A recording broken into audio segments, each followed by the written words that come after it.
किताबें करती हैं बातें।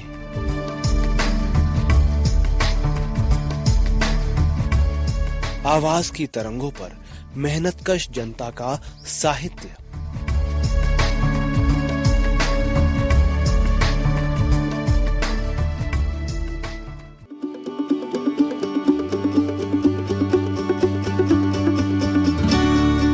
सहकार रेडियो के श्रोताओं को पवन का नमस्कार। साथियों, किताबें करती हैं बातें कार्यक्रम में एक और बहुत ही महत्वपूर्ण किताब लेकर हम आपके बीच हाजिर हैं। पुस्तिका का शीर्षक है कार्ल मार्क्स, जीवन और शिक्षाएं। इस पुस्तिका को लिखा है ब्रिटिश कम्युनिस्ट ज़ेल्डा काहन कोर्ट्स ने। सर्वप्रथम ये पुस्तिका अपने मूल रूप में सन 1918 में प्रकाशित हुई थी। इसका हिंदी अनुवाद किया है अमर नदीम ने और इसे सन 2017 में प्रकाशित किया है राहुल फाउंडेशन लखनऊ ने।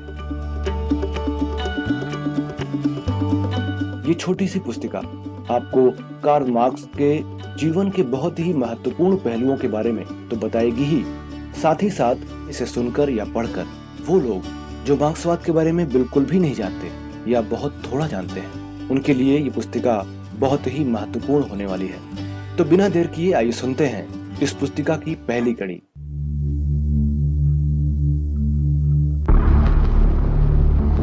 कार्ल मार्क्स का जन्म 5 मई 1818 को ट्रीव्स में हुआ था। उनके पिता स्थानीय अदालत में एक प्रमुख यहूदी वकील और पब्लिक नोटरी थे। वे एक प्रतिभा के धनी, उच्च शिक्षा प्राप्त और 18वीं शताब्दी के फ्रांस के प्रगतिशील विचारों से ओतप्रोत व्यक्ति थे।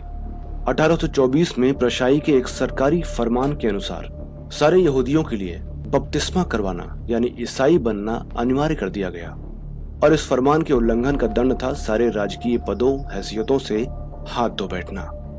एक स्वतंत्र चिंतक और वोल्टेयर के अनुयायी होते हुए भी मार्क्स के पिता ने अपना व्यवसाय छोड़ने और इस तरह अपने परिवार को बर्बाद करने की अपेक्षा फरमान के आगे समर्पण करने का रास्ता चुना। कार्ल मार्क्स की मां हंगेरियन मूल की एक डच यहूदी महिला थी, जिनके पूर्वज यहूदी धर्मगुरु हुआ करते थे। कम उम्र में ही कार्ल मार्क्स की प्रखर बौद्धिक संभावनाएं जाहिर हो गई थी और सौभाग्य से उनके माता पिता उनके सांस्कृतिक विकास के लिए सभी प्रोत्साहन और अवसर उपलब्ध कराने में समर्थ थे। उनके पिता ने उन्हें रेसिन और वोल्टेयर पढ़कर सुनाए और कम उम्र में ही फ्रांसीसी गौरव ग्रंथों से परिचित करा दिया। और दूसरी ओर उनकी भावी पत्नी के पिता लुडविग वॉन वेस्टफॉलन के घर पर उन्होंने होमर और शेक्सपियर से प्यार करना सीखा। श्रमजीवी वर्ग के प्रति उनकी गहरी हमदर्दी और उनका क्रांतिकारी उत्साह पूर्णतया तर्क, अंतर्दृष्टि और अध्ययन पर आधारित थे, न कि कोरी भावुकता, वर्गीय संस्कारों या व्यक्तिगत दुखों कष्टों पर। फिर भी वे कोई भावना विहीन दार्शनिक, रूखे वैज्ञानिक या इतिहास की चीर फाड़ करने वाले निर्लिप्त अध्येता मात्र तो नहीं ही थे। उनके सभी निजी मित्र और उनका अपना जीवन इस बात का प्रमाण देते हैं कि वे अपने समकालीन डार्विन की भांति एक विशेषज्ञ भर नहीं थे, अपितु प्रखर प्रतिभाशाली होने के साथ ही साथ मानवीय प्यार, जोश और कमजोरियों से भरपूर एक संपूर्ण मनुष्य थे। एक रोचक तथ्य ये भी है कि उनके प्रारंभिक साहित्यिक प्रयास कविता के क्षेत्र में थे। उनकी बेटी एलेनोर बताती हैं कि मार्क्स के सहपाठी उन्हें प्यार भी करते थे और उनसे भयभीत भी रहते थे। प्यार इसलिए क्योंकि मार्क्स लड़कों की शरारतों में शामिल होने को हमेशा तैयार रहते थे, और भयभीत इसलिए क्योंकि वे चुभती हुई व्यंग्य कविताएं लिखते थे और अपने विरोधियों का जमकर माखौल उड़वाते थे। जीवन भर कविता, कला और संगीत में उनकी गहरी दिलचस्पी बनी रही। होमर, दांते, शेक्सपियर, सर्वेंटीज, बाल्जाक, शेड्रिन और पुश्किन उनके प्रिय लेखक थे। तत्कालीन जर्मनी के सभी क्रांतिकारी कवियों हाइने, फ्रेलिग्राथ और वीर्ट से तो उनकी व्यक्तिगत मित्रता थी।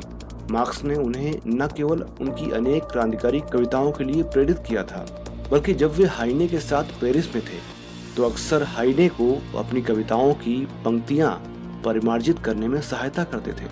कभी कभी तो किसी कविता के एक एक शब्द को लेकर उनके बीच तब तक विचार विमर्श चलता रहता था जब तक कि पूरी कविता ही स्पष्ट और परिष्कृत न हो जाए। मार्क्स लगभग आधा दर्जन भाषाएं जानते थे। और साहित्यिक फ्रेंच और अंग्रेजी तो मूल भाषा भाषियों की तरह लिख सकते थे। विज्ञान की प्रगति में भी उनकी गहरी रुचि थी। लिबनेख्त बताते हैं कि जब 1850 में बिजली का पहला इंजन प्रदर्शित किया गया तो मार्क्स कितने जोश से भर गए थे। एंगल्स ने काफी जोर देकर उस खुशी का वर्णन किया है जो मार्क्स को तब होती थी जब सैद्धांतिक विज्ञान के क्षेत्र में कोई नई खोज सामने आती थी।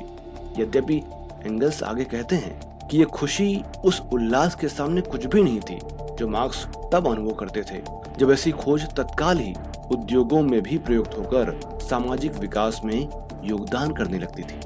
जब 1859 में डार्विन की ओरिजिन ऑफ स्पीसीज प्रकाशित हुई तभी, बल्कि उससे पहले ही मार्क्स ने डार्विन के काम के युगांतकारी महत्व को पहचान लिया था और महीनों तक जर्मन प्रवासियों के बीच डार्विन के अतिरिक्त और किसी विषय की चर्चा ही नहीं हुई।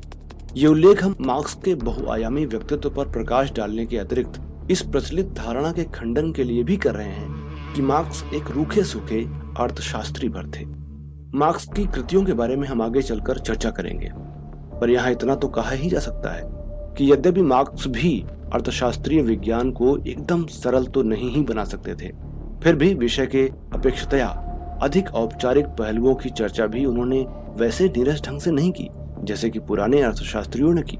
पूंजी तक के ऐतिहासिक अनुच्छेद भी मानवीय संवेदनाओं और समझ से भरपूर हैं। दृष्टांत इतने उपयुक्त हैं, व्यंग इतना सहज और सटीक कि औसत बुद्धिमत्ता और सामान्य प्राथमिक शिक्षा वाले किसी मजदूर को भी उनकी रचनाओं के अध्ययन से घबराने की आवश्यकता नहीं है, बशर्ते कि उसमें एकाग्रचित होने की क्षमता और सीखने की लगन हो। प्रारंभिक राजनीतिक गतिविधियां।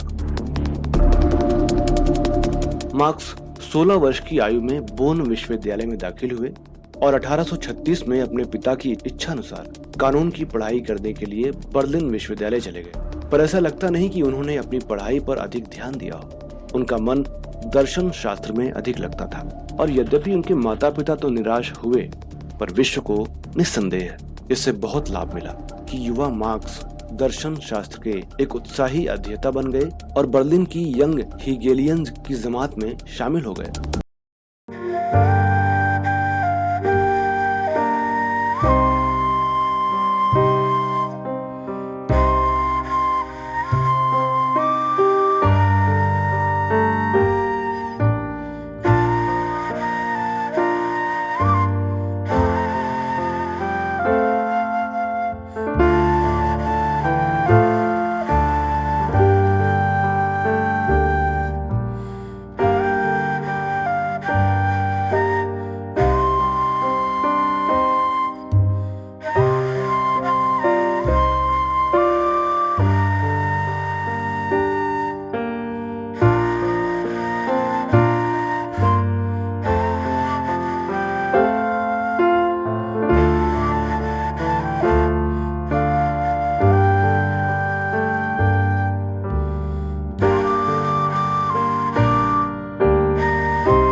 युवावस्था की साथी जेनी वोन वेस्टफालन से शादी कर ली, जो कि खुद भी बहुत ही बुद्धिमती और सुशिक्षित महिला थी।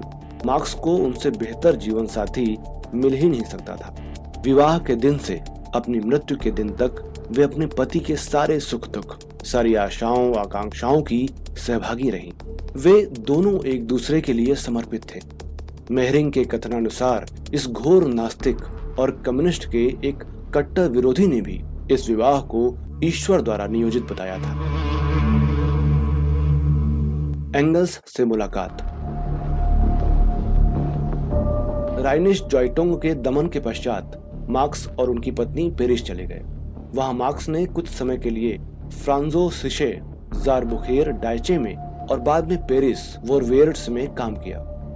पहले अखबार में काम करते समय मार्क्स फ्रेडरिक एंगल्स से परिचित हुए और तभी से दोनों अनन्यतम व्यक्तिगत राजनीतिक और साहित्यिक मित्र बन गए।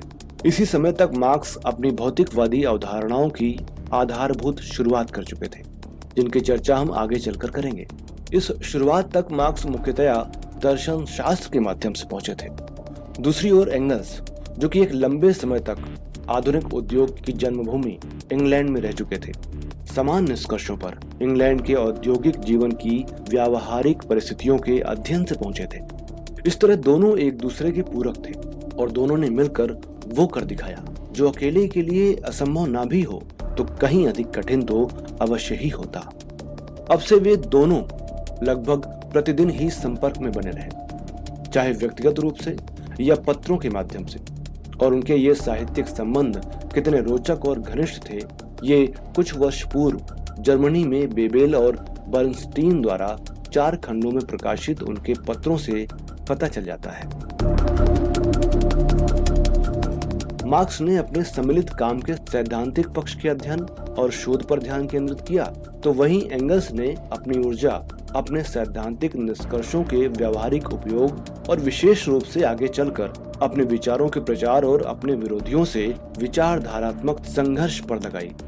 परंतु खुद एंगल्स ने इस बात की पुष्टि की है कि उनके द्वारा लिखे गए प्रत्येक शब्द और उनके द्वारा अपनाई गई हर नीति पर वे दोनों पहले आपस में चर्चा करते थे। उनकी भौतिकवादी द्वंद्वात्मक पद्धति। उनकी पहली रचना ही जर्मन दर्शन शास्त्र के तत्कालीन संप्रदाय से बिल्कुल अलग थी। हम पहले ही चर्चा कर चुके हैं कि बर्लिन में अध्ययन के दौरान ही मार्क्स यंग हेगेलियंस के समूह में सम्मिलित हो चुके थे। मार्क्स हेगेलियन दर्शन शास्त्र में पूरी तरह निष्णात हो चुके थे, परंतु उनके दासवत अनुयायी या शिष्य बने बगैर उन्होंने उसमें से वो सब खोज निकाला जिसकी इतिहास के अध्ययन और व्याख्या के लिए क्रांतिकारी उपयोगिता हो सकती थी। हेगेलियन दर्शन के अनुसार विकास विद्यमान परिस्थितियों के सतत परिवर्तन व विपर्यय, नए अंतर्विरोधों के अनवरत उदय और वर्तमान अंतर्विरोधों के पराभव के माध्यम से होता है। इस दर्शन का नियम है कि नूतन का बीज पुरातन में ही विद्यमान होता है और जैसे जैसे ये बीज विकसित होता है, प्रारंभ में दोनों के बीच का अंतर सिर्फ मात्रात्मक होता है, पर जब ये अंतर एक निश्चित स्तर तक पहुंच जाता है तो दोनों के बीच एक निर्णायक विभाजक होता है और अंतर गुणात्मक हो जाता है। यह नियम समस्त जैविक और निर्जीव प्रकृति पर लागू होता है और शायद कुछ उदाहरणों से इसे स्पष्ट करना समीचीन होगा। केमिस्ट्री में हम लोग कार्बन यौगिकों की कई श्रृंखलाओं से परिचित हैं जो एक दूसरे से मात्र कार्बन और हाइड्रोजन परमाणुओं की संख्या की दृष्टि से भिन्न होती हैं। अगर हम उदाहरण के लिए मार्श गैस को लें तो इसे हम CH4 से अभिव्यक्त करते हैं। अगर हम इसमें किन्हीं भी परिस्थितियों में कार्बन यानी C या हाइड्रोजन यानी H जोड़ें तो हमें मात्र मार्श गैस या कार्बन या हाइड्रोजन का मिश्रण मिलता है और ये तब तक चलता रहेगा जब तक कि हम इसमें कार्बन के 1 और हाइड्रोजन के 2 परमाणुओं के अनुपात में कोई विशिष्ट मात्रा न जोड़ दें, जबकि इस यौगिक की पूरी प्रकृति ही बदल जाती है और हमें नए गुणधर्मों से युक्त एक नई ही गैस एसिटिलीन मिलती है। ये प्रक्रिया इसी प्रकार आगे बढ़ती रहती है, मात्रा गुण में परिवर्तित हो गई है। अब भौतिकी से एक सरल सा उदाहरण लेते हैं। पानी को ऊष्मा देने से ये और गर्म होता जाता है, परंतु एक निश्चित बिंदु तक अंतर मात्र ताप के परिमाण का रहता है। गहराई में देखें तो ठंडा पानी और गर्म पानी एक ही द्रव होते हैं, पर जब दी गई ऊष्मा एक निश्चित स्तर 100 डिग्री फ़ारेनहाइट या 212 डिग्री फ़ारेनहाइट पर पहुंचती है तो पानी एकाएक ही एक नए पदार्थ भाप में बदल जाता है। एक ऐसी गैस में जिसके गुणधर्म पानी से नितांत भिन्न है, मात्रा गुण में परिवर्तित हो गई है।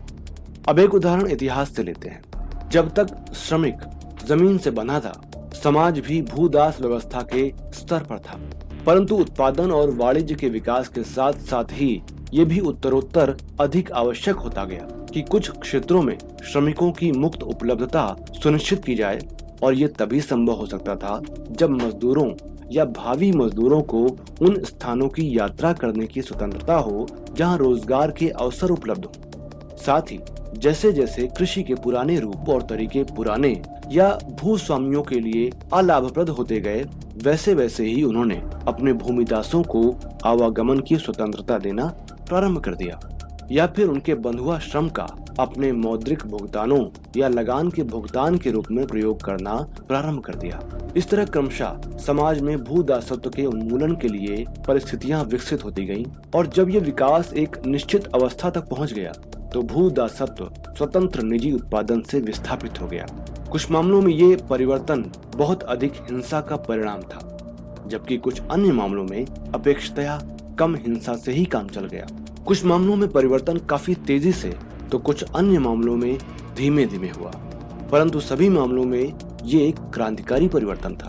एक नई सामाजिक व्यवस्था ने पुराने का स्थान ले लिया, क्योंकि नई परिस्थितियों में परिवर्तन अनिवार्य हो गया था।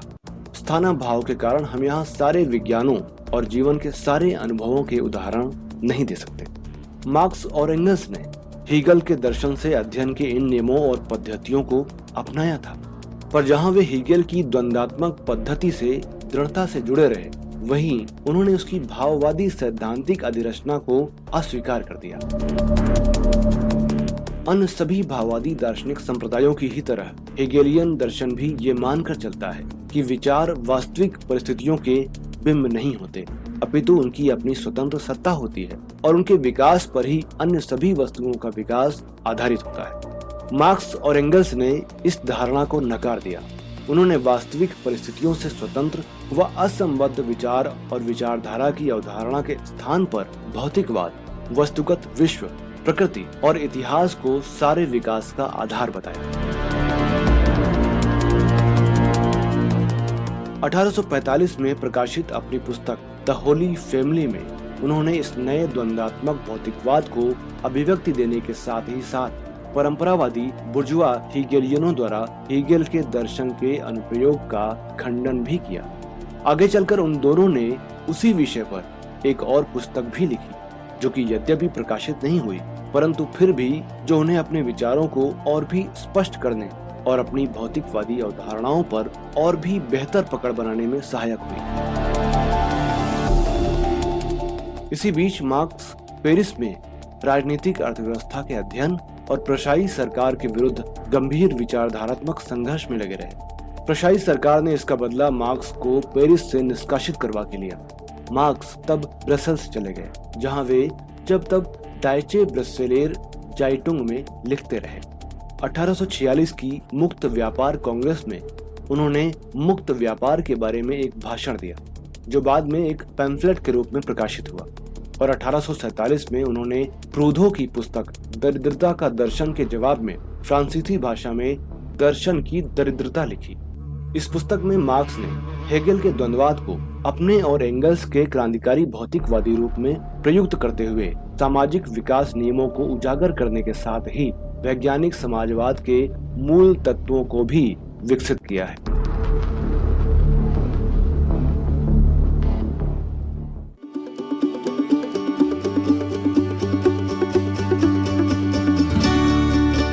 तो श्रोताओं, अभी आप सुन रहे थे किताबें करती हैं बातें कार्यक्रम के तहत कार्ल मार्क्स की एक बहुत ही संक्षिप्त जीवनी, जिसका शीर्षक है कार्ल मार्क्स जीवन और शिक्षाएं। ये इस पुस्तिका की पहली कड़ी थी। इस पुस्तिका को लिखा था ज़ेल्डा काहन कोट्स ने और उसका हिंदी अनुवाद किया है अमर नदीम ने और पुस्तिका के इस हिंदी अनुवाद को प्रकाशित किया है राहुल फाउंडेशन लखनऊ ने। अगर आप सहकार रेडियो का कार्यक्रम पहली बार सुन रहे हैं और हमसे जुड़ना चाहते हैं तो व्हाट्सएप पर हमसे जुड़ने के लिए 9617226783 पर अपना नाम और जिला या शहर का नाम लिखकर भेजें। अगर आप हमसे यूट्यूब पर जुड़ना चाहते हैं तो हमारा चैनल सब्सक्राइब करें या फिर अगर आप हमसे फेसबुक पर जुड़ना चाहते हैं तो हमारा पेज लाइक करें। सभी लिंक और हमारे बारे में और भी विस्तृत जानकारी के लिए हमारी वेबसाइट सहकाररेडियो.com विजिट करें। तो इस पुस्तिका की अगली कड़ी के साथ आपसे फिर मिलेंगे। तब तक के लिए दीजिए इजाजत मुझे यानी पवन को। नमस्कार।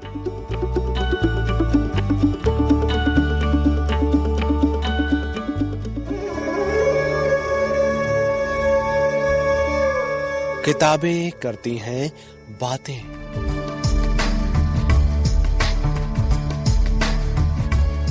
आवाज की तरंगों पर मेहनतकश जनता का साहित्य।